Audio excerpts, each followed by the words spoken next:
Okay, so what is up everyone, Game Enthusiast here. As you can see, I have my redesigned logo here that I will use for my future videos from now on. I add some stuff but I still left out the original logo of my channel because I personally like it. Well, let's throw that aside and let's talk about today's video. I hope you're having a good day today because today I'm going to tell you some great news for the upcoming Persona 5 this 2017.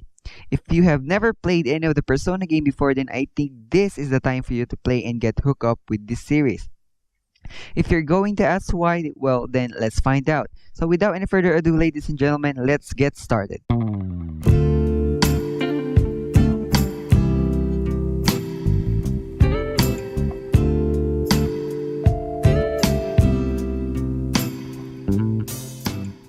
Okay, so today we'll be talking about the top 5 reasons why you should get Persona 5 this upcoming 2017.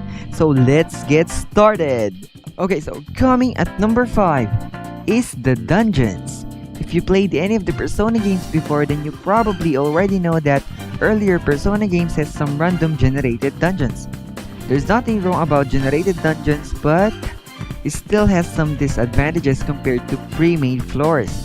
Like item distributions and geometric features are generated based on spatial aesthetic rules.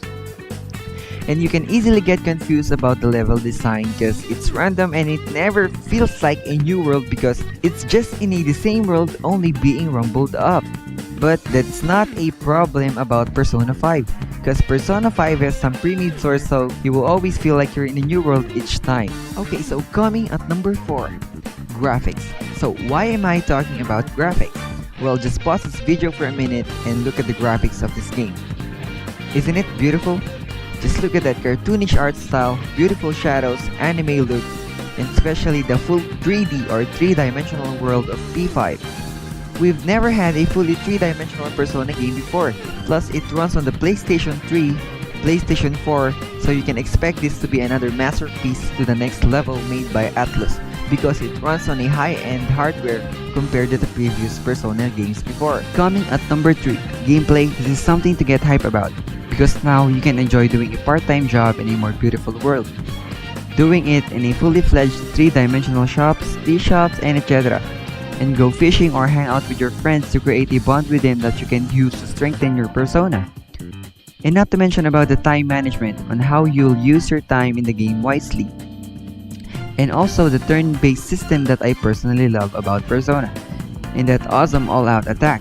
Let's expect about the rebirth of Demon Interaction 2 in P5 that first occurred in Persona 1 and Persona 2 Innocent Sin.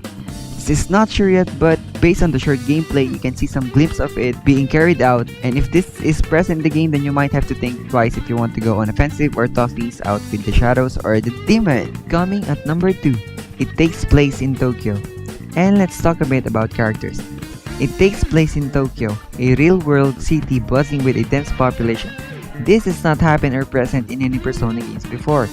Earlier Persona games takes place in a fictional place like the fictional Japanese countryside present in Persona 4 and Persona 4 The Golden, and Iwata Dai in Persona 3. So the world will feel a lot more immersive, beautiful, and also badass. About the characters, we'll be having a one hell of a emotional, happy, fun, hate, love, romantic, etc. mixed feelings about this game's characters because they are all looking good so far. Okay, so coming at number 1, the story. Okay, so it's still following on the steps of earlier Persona games where you're a student at day and a Persona user at night.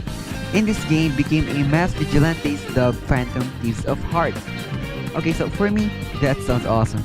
And explore a supernatural realm called Palace. Okay, so in Persona 4 or Persona 4 The Golden, it's inside the TV. And in Persona 3, it's called The Dark Hour. So in P5, it's called Palace.